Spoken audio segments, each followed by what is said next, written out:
Hallelujah. Amen. Hallelujah. Gate pungko zan hatsun belsun nei putang sein. Now te hodam lo kapui le pat sain koi ma ka phone zo puin ka phone sun lakit hi in ai pi hile nang ungki gung kidin 18 ma zong in nei pa hina dola sa te tibukim lo hizat nadam lo isi sa yung hospital hong damo le ki pui ngap sa lo choi loi mi hizat ani at sa osim lo hila damo ve sin na vet call kit dingo sunabana zan hai van list nun ki pa thu sei la a avat khatin ka he en tu ni a nampin ni ko sang ka di taw naw ba in nei pu thang sei za la jang ilol hin naw khat a he tu ni nei pu in it's a ministry at sa ti hovet call na hi in chile that sa ti ni umlo ka hilai mun na panala jing na le tu ni nampi ni sang ka di taw na ba bul til sun that sa ti ni in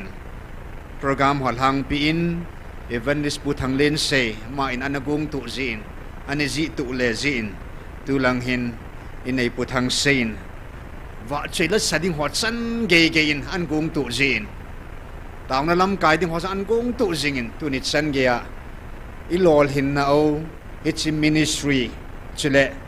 I taw now lol hin na de dia in nei pan zong gun su ta it's pu gi hi pakai mina sang khai ta pu thim ta pu zala hi chanil hun zalo hi zin in nei pu chunga pu thang sei chunga zong ki pa thui seven he ataw ho zo se la nam pi thalang in ki pa no vet sa na in khut be ham la la na bank ki do te nam pi ni mak pi ding ki nei po in sile ke ta nong pi ding ma sa ka nei chom de po in dunia pathinin ato dung zuya ei hon ipi diu sanga pathinin an pi ding hona sa zo ding a he hallelujah azaba gotui masa gotui nu kha thu oi pumang chanan sim ha banga chu he chin sunga dia in nei pa chunga pathinin latsa te ni akona phatheina mizo sila ana chang masapin zong a hi in ke mit mu chang ta zong pakain latsa te ni to khut ana ke tu sa masat pin zong a hi in nei pu tu ni chan ge ya he chin sunga latsa te ni khut kha ban kha dom jing theya itsa inau te ho vekol jing theya mo pu na tu ni chan ge e zo pi zalovin pathini thangwa ke dovin ama jong pathinin tha na tha pita han ti sui taw naw hintin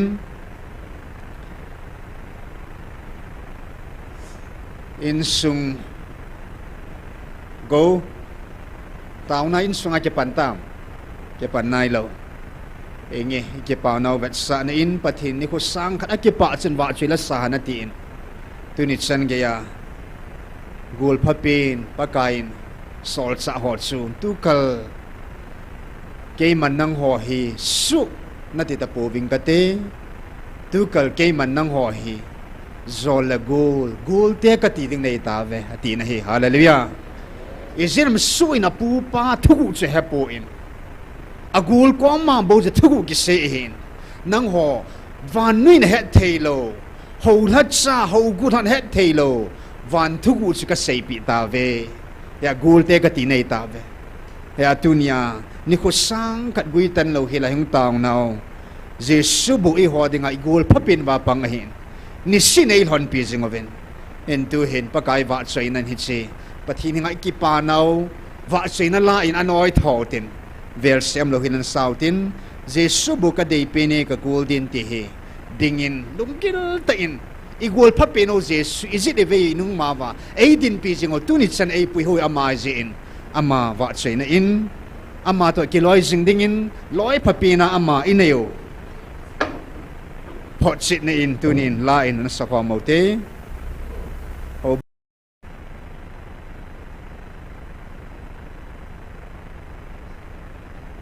adi chat pai sa ole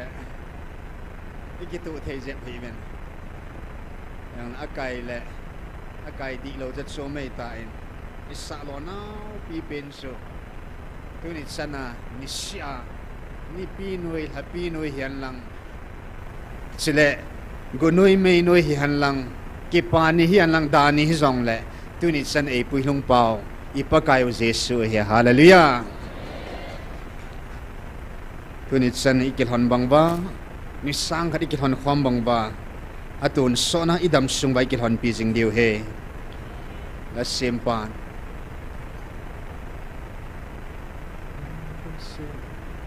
leng zo se leng le zai on na vai hom pa chu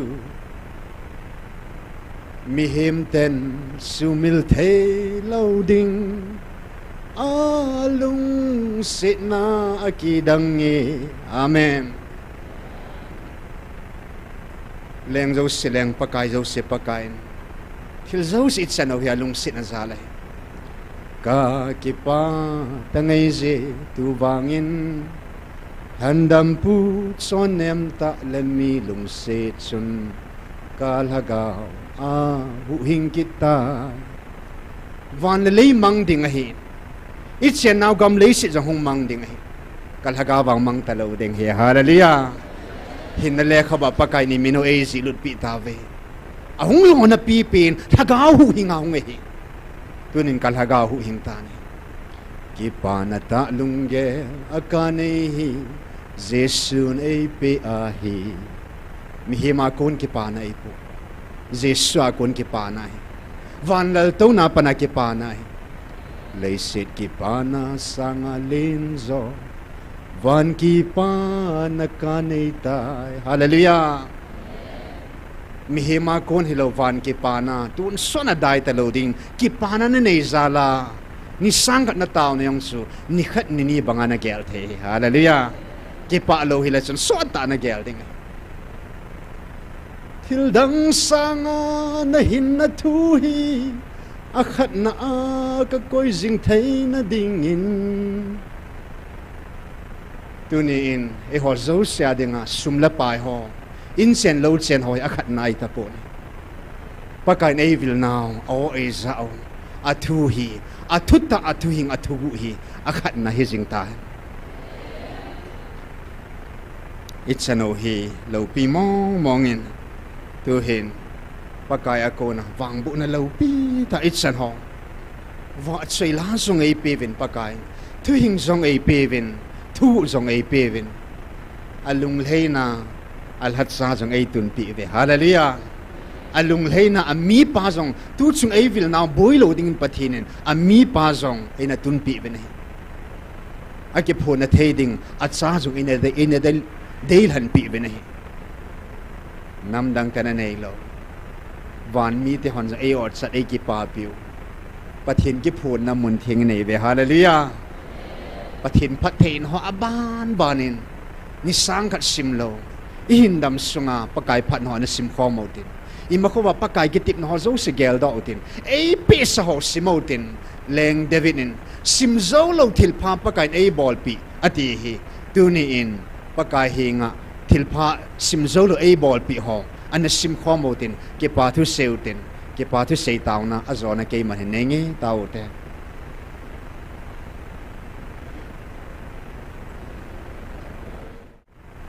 Jesus Christ amen kang taw kho mo ve amen tuing ka chkem ka kha do jing he ka hong kon sun ni kho chu kan simai le May 26, 27 ahong hetai. May 27, 26 zan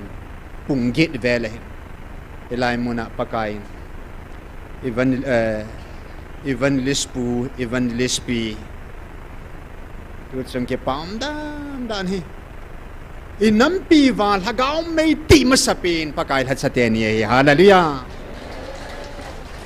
Hagaw miliseng masapin tenye honin. Hagaw bu, hagaw ting, anna kay kan dalan talhan lang. Patin hagaw su, anna sunu kan talhan lang. Vandil kilo hong kisolo na su, hagaw het kan su, anna nailon talole. Amma ni jong hep la omding. Tu niya hitabang hampat na itsan lo dingo. Patinin hagaw het kan na alung lay na. Patin hagaw tupo na sesa. Tu kanga alung lei na natong that sa khat le ni na nei na lai ziova pathin lung tong kha that sa pathin kingai that sa na nei kha ziwa pathin vil na chang thei nei ve tin ban til kilo na sei nei nam pia denga thagau mei mi li seng ma sapin pakai that sa te ni iki pa nau vet sa nein pathin thang ba na ta ko min khut be na ham la dan nei ke dau te sukmil thei mo mong hi po in pathin ki pho na in sung mun in sung tunia pakain go chin sa te tu te pathin ei peven pathin ki pho na in sung pakain zerafat khwa mei thai nu mei thai sang la zerafat khwa mei thai nu ina asol sa alhat sa asupa iliza asol avai hun banga pathin ki pho na in sung puthang se in sung pathin go chin api sa te momon rebika mong nu cho choi hi in lalwang se ma hi in sila agi na hi in sila hin chi ministry umdan now te sa te ho pathin in sung ki kim kya pathinin hitabang in sung ena tun pi zalvin pa pathin thang ba ve khut bena nei ke dote noa in sung cornelas in sung kitibanga tunya in sung ki ma pathin avail hu na in sung inei khao ke pa pi jeng autte thang set pi po te hallelujah het sidinga pathin na gon hen ke pa na lom me ka den na samomong ine kil mong ine hat sunung pathin hagawa avail hu na in sung chi ti lo wa lo pi heta iti ham pha heuta 26 May punggit zana chun Dr. Hagin ako masat pen abana pu German ako hin ananung pinachu ke in ko hin phone hung ke bolta in Dr. Hagin nang jong pathin haga venan ko ve hilai mun an hung ngai tai kal hai to zalin adang lo sian soldo of it in sunga nung no blut the hilo gatekeeper Rebecca to len puhin pa len puhin nanga khom hanen yang su kilo mo ding su ki phat lam ki lut wa lo min nga ta bang kaum dan ka ki gelen o thilin sung za om heti ka het pha chun Rebecca kom in ko he ke jong hung in ai tiu he ka ti pha nen o lut ta na ti ka lut nen ya chun hibanis pu thanglensei amma hi hinam ati ne lahung khasu he nge ati in sunga hilai muna give kapi pa cho ko win ti chu he hilai sun pakain nam pia dingin pan na wang na nei po ahin ka dinga wang ki pithing sel mi na hin hilai muna he nam pi dinga lagaw me na ti ding he tia 26 May zana punggit na pathin appointment ai bol he 27 niya pa nakataw pa dahin azing 27 niya pa nakataw pa dahin tuing ka sa kong kindot zingin nang ho dinga ni sang hat kya dinga kum thumlin na ikite hallelujah at ke pa mo mong na hi kum thum zen pananei lo pa sa pathinin nam pya dinga miliseng dingin pathinei lang ni sin vai kun thein ka umen kum thum zen nam pya dinga milisenga tao thẻ ấy của pa pathin ka thang ba su jong leng san sa thei pathin hi ka mut se ne nama dinga pananei lo that sala jong lumpe ki su na ding mo mong nei lo pa i ma chalo pa in sena jong nu la pa yung kinep pi thei ka nei de po ka pa yung tibukim lo ne hi bovin tu sanin kan nu yang lungap na thei ei po eh bang kikipa kasi nan masangin hinga van gam la to dinga kium ta hinga kipa ta liang to dinga kikium ta inun ei lum gim pipi ko amat diu ta kuti tai na hitebep hitabang bep su ki hibovin in sena nu la paum kinam na thei po in sena lam dola zong mi in sen lo chen ke papo in ahin tunin pathinin pananei lo in ning sung jong su in son a dei mo ho pa kain a pipin a pan sa the na hi tu nia pan na nei lo pa pathianin nam pia ding pan na in thagau me ti ding nei ngan se inam sung va imu daw chiti bukim lo iki da ho pathin ki phun na mun al hagi nei so yong leng chan sa thei pathin so nu jong api nu kher sa thei pathin tu nia kum thum zen thagau me ti dinga e ngan sia e pui thung pa pathin ka thang vai Thangneo sa phai al hinga ti jam nai sai lo hi baba mi za pa in pathin hinga ka sun na thei su ka chon set hi ka sun thei sun hate chon set pun na chu pathin lung sit nei pung che e tabang mi chon se mi hing lo mi la sam mi noi nung that sala ang neo pin hum pin pa pakain tuni in alung sit na bang angai lu na banga hitabang mo pu na e chan zalin pa pathin ka thang ba nei hagaw may gal kainal hagaw may gal zona tu ne ka khuda e pipa hingsing hat sung pathin ka thang wa nei tu nin thil zo si ka chan na chan hi ke chang bo e pu in pakain hola cho e ho na wa chung na chang taw na yong ka sang po ati nei kum hi zat ei ma chang ei ma ho bung bo itaw khom inam piu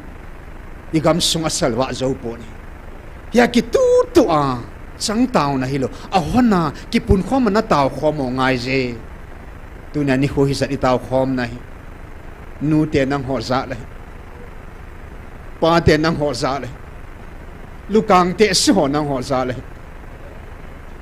ti bu kim lo nang ho za lai taw khom naw te sa te ho za lai taw khom nunga golhang pathin ko no za ho zala nis ko sang khat van leya record van thu sima jong ki sei mang ta loading lei se thu sima ki sei mang ta loading ni ko sang ka ding taw khom thei naw hi pathin na lung sunga ngai lu na ta sana na khum pi na zala pathin ngai lu china thu pi ani na hi hallelujah pathin ngai lu na ta na lung sunga pathin haga o chen ta zia pathin ngai lu na sunga ta zia tu na ni ko hiza taw khom pi dinga nang zia nang zala tu ni a na pan mun nang ma pan mun na to mun on sa lo hela tu ni chan ya pan na la zala hi tu ni chan ya pan la ho zo sin nam thalhenga thagaw me ti apan la ho zo sin na chung siwa pakai min kin jong atum ben ke pa thu kan sei ke de ke pa man pathin ei pi diu he imi lu ei khol pi ve itaw naw dung zia pathin ei don but pi diu he na chung si anang ma chung na pan la na chunga ki pa na zalin pathin thang ba nain khut be na ne nei ki dote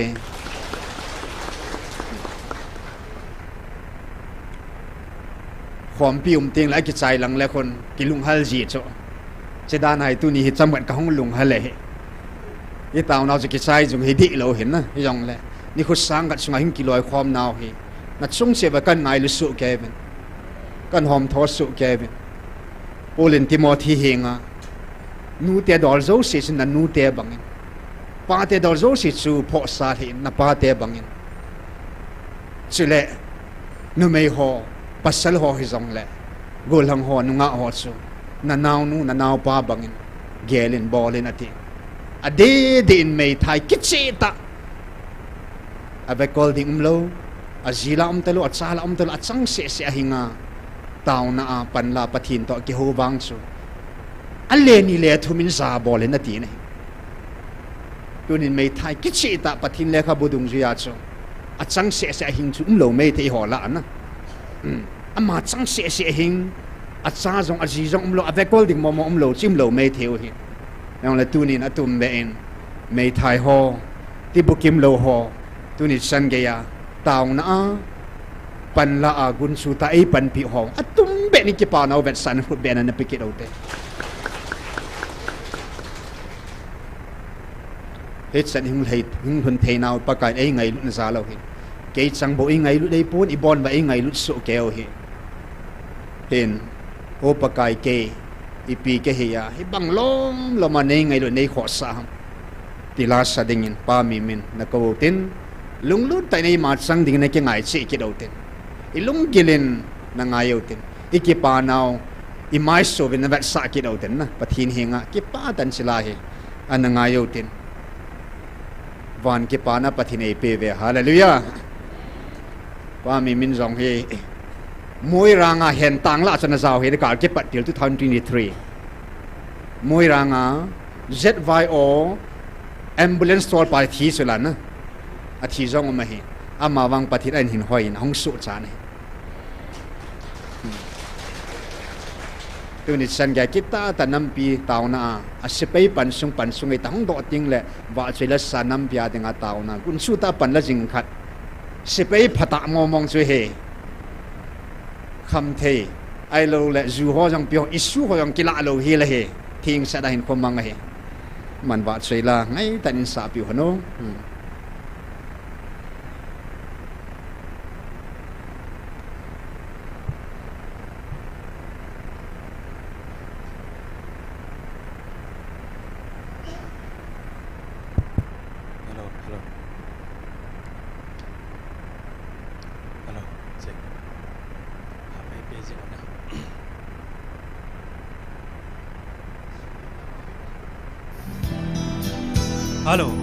Hello.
Krista di san atip nagam chu lo pi ben pakai nun nem ka pha choi o hallelujah leng zo sile ha chung nung ben pakai nang go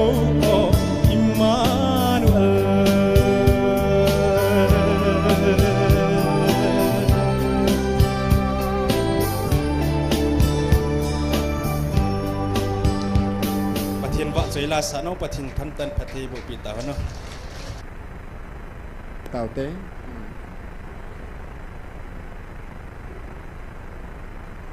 kum thum sung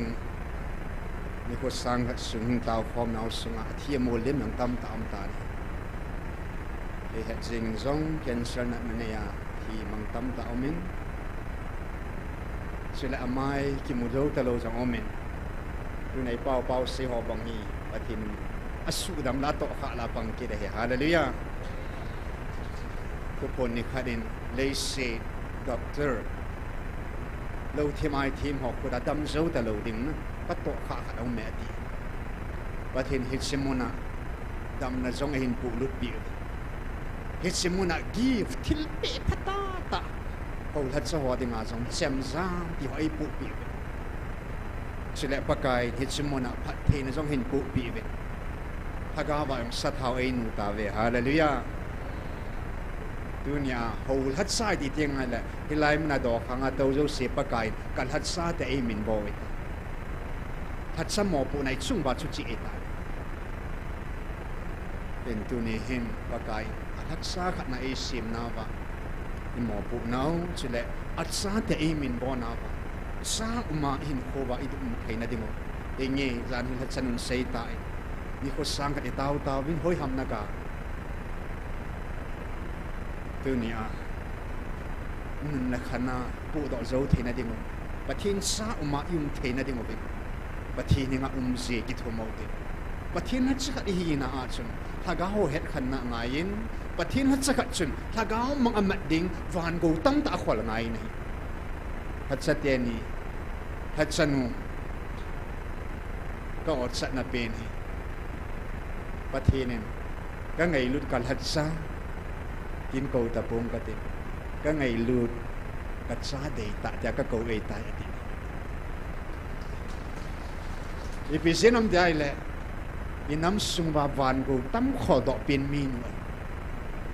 ha ga min kam mun na mu ne ipisinam a sei pan pa kai na sei ta chana a van go zat he pan a sei ta le nang ipi na hi hagaw mang inam sungba hat sana a hagaw mang tam mat pen bana go tam khol pen minu hat sanu at sa hita o cha do me hallelujah ke pa ko bena peute ai hon zong tu nia idam sungba pathin sa ka hat sa ka hina sa uma umji pathin ko ma ki thu motin hagaw het khana ki thu motin pathin mo pu na hagaw me ti ki hi po tao na hat sa pathin ai se moi tan hagaw mong hu do ding hat sa pathin na go ne ya thao na nu hagaw mong imat the na ding ai ma chan chi ding hagaw mi li ngai lu na galvan hagaw het khanna hagaw wa umji sa banga umji pathin hinga tu hin ai ma chi ding thing go ho ding a tao tao ngai ta po ni thing hing ai ma ho ding ha gai ga na ding ke tao tao te hallelujah tao te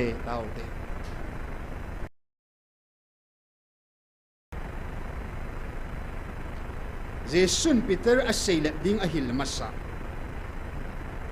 luk bung som ni lani sang som thum lakat som thamanin sim nge Simon ben sang kila chil bangal ha chil dingin satanin na thume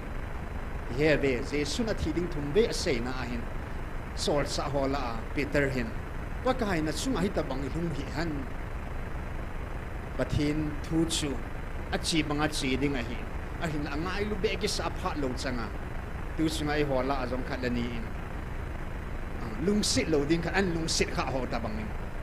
Peter jong chen Jesu ngai lu be in van noi hu hing dinga athisan alung ai la do te ngai cho am hing hi na chu alung ata sa cho hung tu te ngai amma sanga cross umahin his apple gal kai te ngai hin Peter ngai lu be ki sai pakai na chung ai da bang je lung hi han satan kanung lama china ti in satanin pital athum jing hiding dan satanin na thum jing e ven sangil ha chil bangal ha chil ding a hi wangin natta san pe lo na dinga ka taw pi na hita lai ta ka ngai no me natta san pe lo na dingin ka taw pi na hita sile nang man na lung na he kit nung le na su pi ho zong na phu da ding a hi thum ve jesu sei la pa chon thum ve jesu in nei ngai lu dam tin adong in e nge ka ngai lu na hena abung bu in jesu wang adinga ki khat ben ke ba ka bung bu in nei khen be ta ba na ti ipi jenam jesu satan ko da pi do po ataw pi ni ata san be lo na ti satan ko da phal po a hin la wang se dung ta in mang tha cha pa cha mang tha hi pathinin agun dola sol cha hola ang apido ading ko hian het sa hi him ga hon sei sa hi chi chu apido ading in sun judas iskarot chu satan ko da pakai na pido ta in sumjin hep la na umin ama atum pia po ke athita ni at sana kilamang tay ama chansu Matthias agipeta ni sort sa hola tuni in pagkain inam sumaba satanin zok banga khatna anei zo se lamang ani na achate zo se lamang pi athum na ma ta sachunga pansa wilut akyang to apat alu wilun pe athum je ahin zo min pathin alha kang po atho tuina thu lum kein pakain achanin alenin pathe bu tan he hallelujah tunia pakain hatsa hizat anom zong la inam sungwa analhem hazo tain alhep ha zo lo hatsan wi nei pe hallelujah golang Thangneo koi mul ko ma na seng te golang Thangneo amal hagaw ni kitsupi Thangneo nei pe no abana wit sakat nei pe no athum na acha nei pe no abana sum cheng som le cheng khadin pintu in nei pe no achai nei nei kulumen tin bolen hatsan wa nom po hatsa pu to ado dal hanin satan ponin atin no do han bo binahi hallelujah wa ai ho hatsa dam ho soma khat sum thing lo hum ta lo ong ke pu lut pole thank you satan mun no ni ne ya pathin ki phu na ding na dei pu pathin kal hat sa na tinan ai wang alung leina ne zo ta po ni pathin lung leina hat sa satanin song azo lo hat sa agi bu pya zo lo hat sa ini kau pa pathin thang ba ve checheki hu lo ven pakain chom sumin ilai muna ta ho sang mang chain ataw khom pi ho sang mang chain adia in nei nu hi ai nei pu thang se na man sa ma sat pen ju satanin in nei nu phu na dinga jomala la in nei pu gal hingin pathinin alha chanu mang chana hu doi in nei pu sunga satan le agilo pa pansa hatsan win pathin min gal zona nei na he hallelujah zop zong achan azinu in samsitan na pathin atinung in zomen ai nei pi thu la po ai nei pi jong an man sa na lai chu zok changa chu adam le if chu pathi satan an mang chata in thudi mang chanan hem tan al hem hata in if lep la ta achupana azipa jong if an man sa phana al lep la kita chu adam le if mi masateni idan hona lep la in aumin tunin ai hon nam pi wang pakai lep la ding ai phal ta po ve nei hallelujah hi chi pathin ngai li san naw hi hagaw het khan nan hagaw di tai pi naw ki pa pi nei mi nga dinga hatsa khat dinga ki chat pen chu alhum akhana hi sa ding thilsi thilphan hi sa ding na muthim khowa na hi sa ding khowa pi jo muthim na hi sa ding thagaw het khan lo ki ti chu ki chat pen hi e hola azong siul kama satan sabi ki kam khum za ta ni adana ve ham si ta ve nang le ke wang al hat sanu pathian vil na o itu dat po vai le la kim ta lo ding hi hallelujah pital banga pakai na ta san be lo na din ka tau pi ta tu ni san ge ya pathian ha ka wi din pi zal ba nang le kyang thep la im lo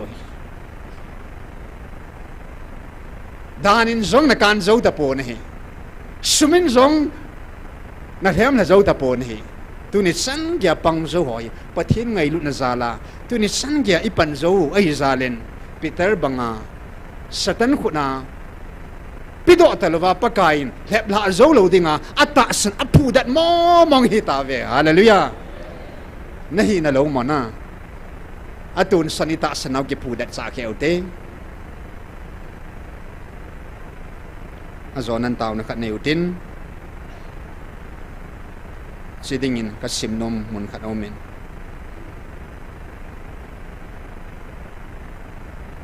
FC bungli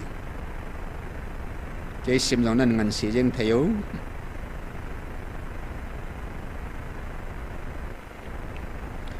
sang somi lagu ba pan sim nge FC bungli sang somi lagu lung su lung hangun ahin chon se hi un na lung hanu chuni san lum khum hi han chule diabol su mun o hi helun agut sa kit tahi han ahin alat sama atu theina dingin akhut ta in na phatong gim han nakamowa konin thusi su hi han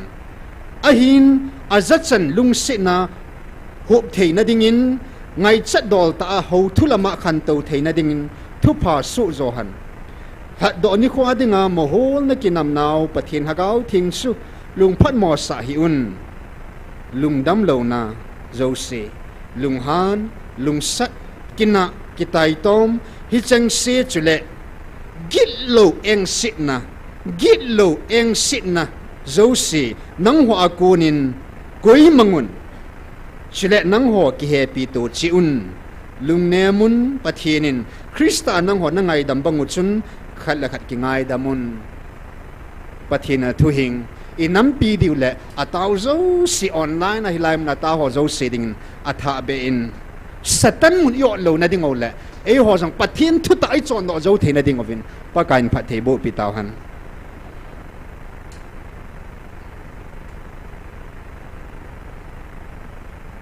thugu khat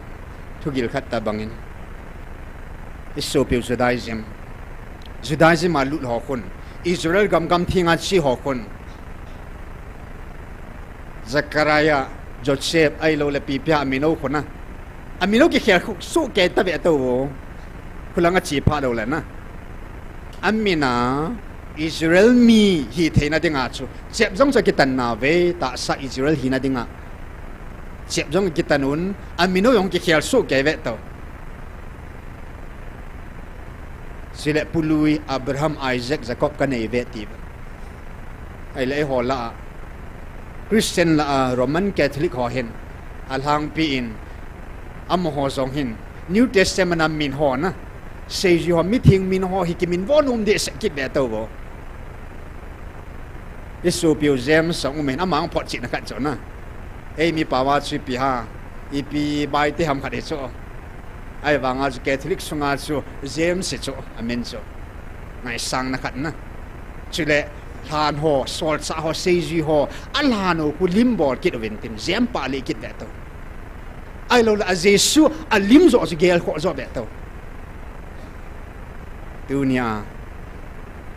mi masa ho min zong hilo sol sa ho min zong hilo alhan zong hilo atta ta reality pathin ngei lu na ta pathin kam sang ta thagau thingin avil atta sang nam mi te cha te ta ve hallelujah imin Abraham hi mana imin sol sa pul hi mana van gam kilut de gai poi hallelujah e ho cha te ham phat na pau pathin cha hi na zala e ho pau ngai sam che de na bona cha jao cho ui yong kwa cha jao te be to na ui ki san jong ui cha a cha yong a cha na kel cha vo cha hi su ke be to hết lô vàng mà nát cha chú nát vạ uy chú nát cha hết chú ai lại tuân bắt hiện ngày lúc nát cha lên cắt cha thì ai mình bỏ ta về hallelujah cắt cha thì ai mình bỏ về ba cha ngày lúc ông na abana su cái sân ông chú su cha cái tiết na lại chú nu cha be cha gol cha cha ngay này tôi nhà hít tập ham phát này ít sân ô hi Abraham hi zia Paul hi zia van gam iluk diwi pon pathin ngai lu na zala pa cha hi na zala van gam iluk diwi hallelujah ke chikhala ham phat na hi ho rong simot pon na te van til hoyang pakain ka su ti bo ve ka cha te pon hi tunia van nu ya thil sim him zo siong hi pakain pathin sa te tin min bo nai ai wangin e ho wang chu alhan tum o ta ka cha te min bo te hi ve hit si hampat nahi diabol mun ot the ta pove diabol chu mun ot hi lu na ti nahi ipizi ong diabol sa ka hi lo su ka hi pon pathin sa ngai lut sa ka hi ta nahi en tu ni in idam sungova diabol kiti mo ni ko sangat nang taw nunga peter ho jong sun Judas Iscariot hong sei John sun Jesu nung anjui va akun ta kana chu hep la loi zo mo ta chu tunin e ho wang hep la im lo ding o hi chi ding ai ki ko do ngai hin diabol chu mun o hi helun diabol sun koi ham ka bel hum ta dam ti a sakei ba kai hutum banga kam ka ge a sam pi banga chu koi ka bel hum dam ti a ki gu singa het he chung satan hi na tu chung pathin na ga ban ai min ai se pitavan tu ni 3 July nya chung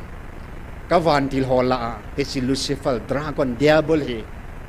ka thil sim hola ka van til hola avan muna hi ani na pa het ani na het hotila chung nung pen ju koi ham van til khat na hat bina sim su koi ham van til pi pu Michael van til thing hi October 13 in van til athum na pa kapita atin athum na pa ti su koi ham sirup van til su hi ke na heta banga pakain avan til ho zo si acha hi ta zevin ei zan le de mun pakain avan til ho khat sang ai ta pu ne galai sat pi dingo het to sa ding Gabriel van til the ei don divin sirup ei pevin ei zan le ding zan le van til ho ei pevin ava choi la ei sa hu ding serafim te epikit na la javen het mong patin at sa te hi zevin at sa te zan le ding van til khat sang khan pu ne aboni ay man sa pitave ye pa tu seo te khut beng te hallelujah ye pa mo mongi pathin van til na pi jing na ding na thin jing ngai tin he cho a thing lo hom pi the na chon sit khai chon sit ngai dam na ke thum dai na ke si lai ding chon sit om khom thelo pathin ni van til thiang ho se chmai a thing lo om thei po ve mun thing bo ba om lung sung thing ho kom bo pathina dinga ahinna pingam ho van til thing January 30 pakain van til sirup ai ne pi wayong chu na hin khot sungwa ahinna pingama thingama Krista ama ta sana avil na oza ta sana thingama thi chan ge ya ki gel ho bo veng tup dinga ka pi he ti he na yang se van til mo pi pi hi lo cho thi chan ya na ta san ngai na din pi ngai van til nang le na dam sung ki veng zo po na te adi dia tua athing lo agi sei ho hi chwa ku na itina ke ven de na van til na ven lawai le nang itina ke ven zo ta de ham pathin ei ven au ngai hallelujah siding as thin hin kho lung sung thien na ta sa thien na thagau thin na inei sing au ngai ne oi lai mun om jong lan hi lai mun hung tau ting la bo thin ding i pot do ting la inu pa hi lo ding van til thingon hoi lai mun ni jong i lon pi na dinga alhang pia ke ma chung chang thodola thu pon sunga mitli sanga katsanga ka umkan adi agari ka tor sung sia ko pathinei vil na ka gel sia ka gari tor sunga ka mitli nei ha don bu tam zo pathinei ngai lu na gil dan suna gari tor la ya yong su ke pa na mitli lung ji ta ya phat zo sia pathinin idin pado het itu pado het i ma zo si pathin ei het chil ta ve nahi amin na samjang khado zong ka het tai ti chula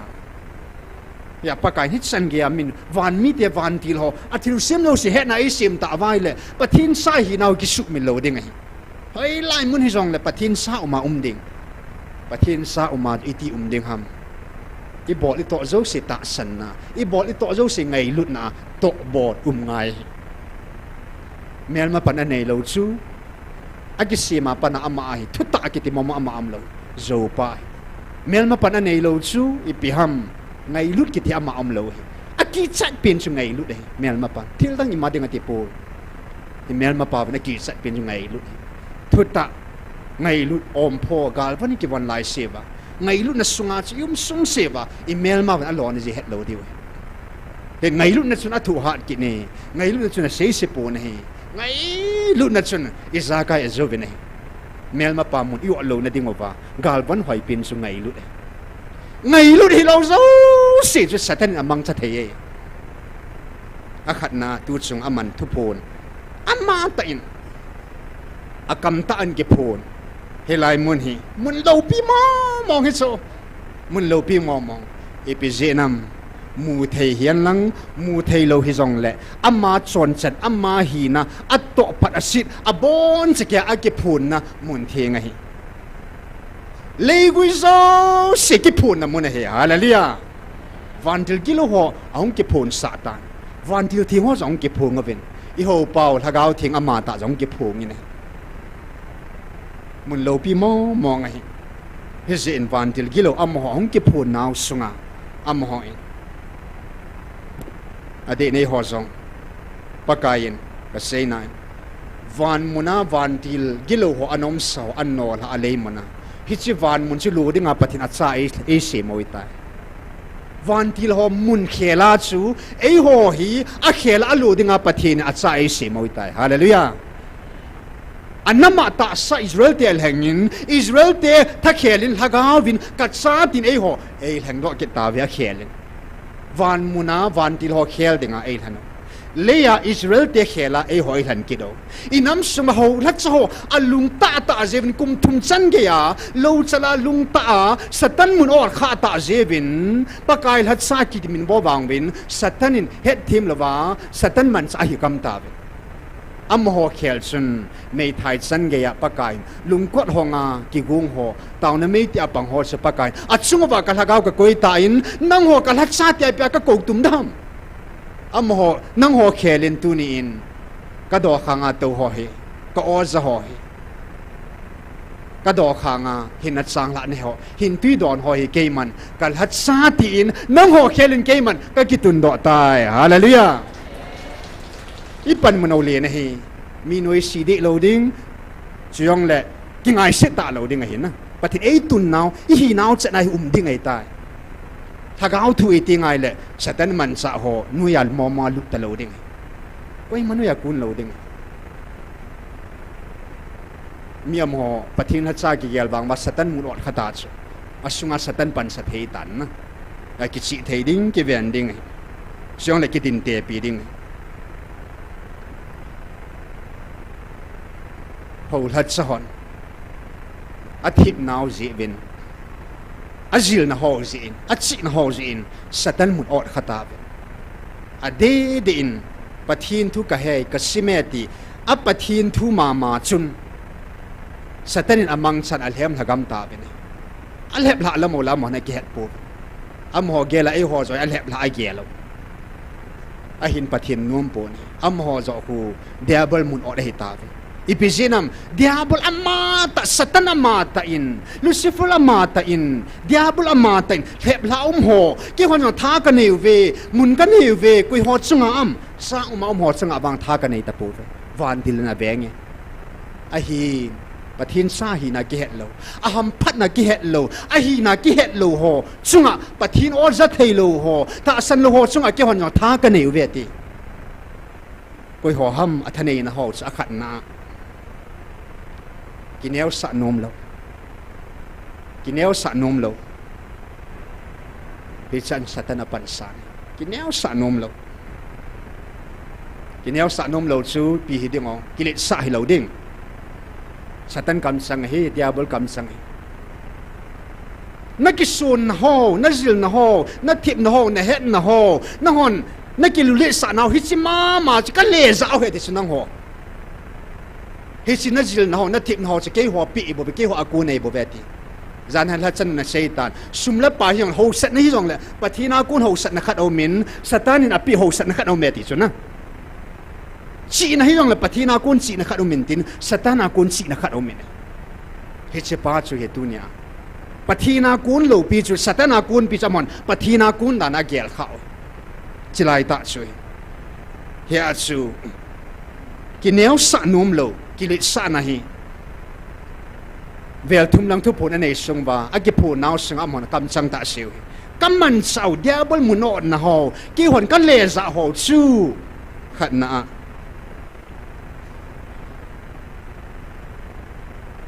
ki neo sa num lo Hesu kilit sa natin na he ani na 3K kilit sana kihi sana kithupi sana hitsang thumji achu to na aku na to thanom lo abana 3A thum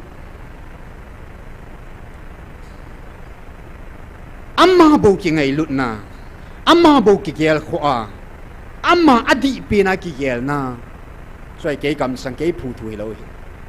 fan til ki lo am ho ki phun na sung ba sei ho ka sei aman sa ho tu nei ho ima kho ba pathin hatsa idam sunga pathin hatsa taung na hatsa laga mong manding pathin thupi bo ba kal sun hi ta ji ba chu satan mun yo lo na ding ba ho ding an kil na tha akan se hoi ta na ngai jun satanin iti pa le mun nei ji ham satan sun abana asagi na atsun sum kaman sao sum he taw na hatsa pathine semo hin sum hatsa ki hilo sum zo na ha hola sum zo na hol ti ngai le sum sile na suman sa ho ke ho sao na ta me sum jong sa hi lo wa na man sa ai le sum man sa di lo wa na ta sadik na in chen na lo chen ding na ji na sa ding na man sa cho hi a hi lo wa na man sa ting na satan man sa ai ta abana chun thu nei no na le no na o bung election ting le campaign si leu ta hai la tu la yan na che la koi han diu ham in suna wa loim ta be ta thu nei no na le no na he chu ke ho man sa to na ki chu na inam sung ba game lai ha bol pino to na ki chu na lam kai ki chu na le ki chu na he che pa chu ke ho man sa he te ke ho mun ot satan hon to na do he bo cho satan ho to na do ai bo ve le nom na thu nei nom na abana na sa te ho zo thua nu la pa te ho ka lep la sa ji ve ki ho in thut ta mo mom lo he te na sa ten zo an sei khu satan man sa khang tha khang dong te na nu na pa na zo lep zo thua ai dan da na zo na sei pa cho satan man sa nei bo nu la pan sa na kine ya na nu la pa na lep zo satan sa nei bo satan su nei bo ya satan mun ot loading zo kiti mo mong sei loading abana chun azona ke ya chi na ki sim mitinin na sakha oba na ki pu chiu I phone la do so keute pon po yo se kaman sa la ba pi pe ne hete hi che sei do ding ya hi kap liu hi le su liu hi ka in be se tis anok da pathina sei sa pha nan sei kaman sa pi pe no hete chu che kaman sa pi pe no ki sei sit nam sung ba ke tu mo kun sa ki sei sit na kun sa ki na sa na ipya ko na hi cha ko ne zo zong zo tubom zo bom zo bulam ki sit khom na na pathino to su khan na ding la la kang na dinga kaman sa pi pi no het a khutia le phone su na choi wanga a hian na man sa ngai ta jan hai ban sun aga na het diu heti sun na pathin ko no zo ho chun phone hi man sa thi mai man sa ngai chla sum jong pathin man sa phai man sa ngai ta ya ki khial na mo mo ngai ti kum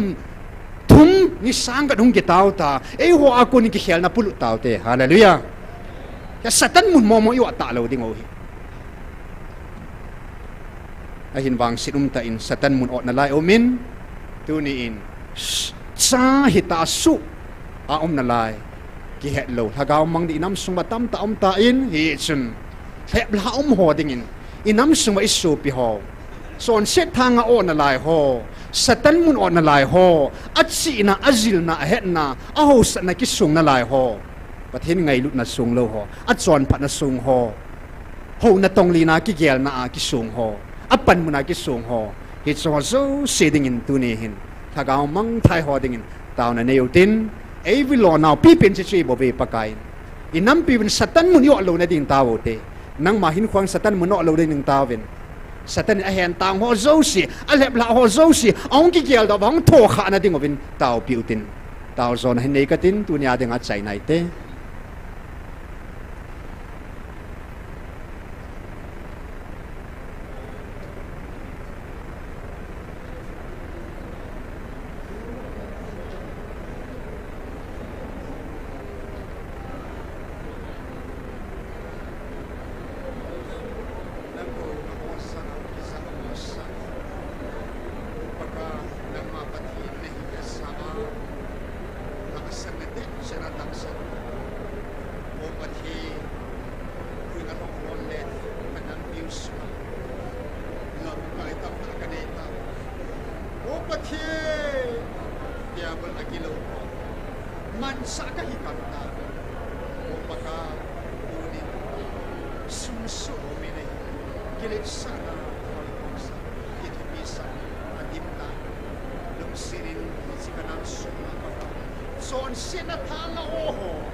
Amen. Hallelujah. Hing sing hat sung nung pati. Van leng pan. Van leng sate sa ane sim nawa. Dunia ka in piu van mona van go ne khol pi ho dan lo hila. Lei sit sum la pai ho sat na le na a to na a. Kisu ho ka su pi ho. Lấy xịt lệ ta sát thil ngay chặn na pakai và nuôi số họ dấu xịt pakai tunin na cha hi nào hết độ satan ấy mù mil ho hin thâu khang thai thà gạo mang ho nei hu độ pi vi Tôi nên khô in nà lát sa ho zo si na ang sunga pakai. Ke ho banga ke pa thei lo lai. Aham phat na ke het do thei lo lai. Sa hi na ki sup mil sa. Ka so pi ho zo se dingin. Satan thang kula o ho zo se. Nei su lam pi ventin. Nei hu do pi ventin. Hu hing pu pakai. Je shumenen ka hong tao kho ma ve.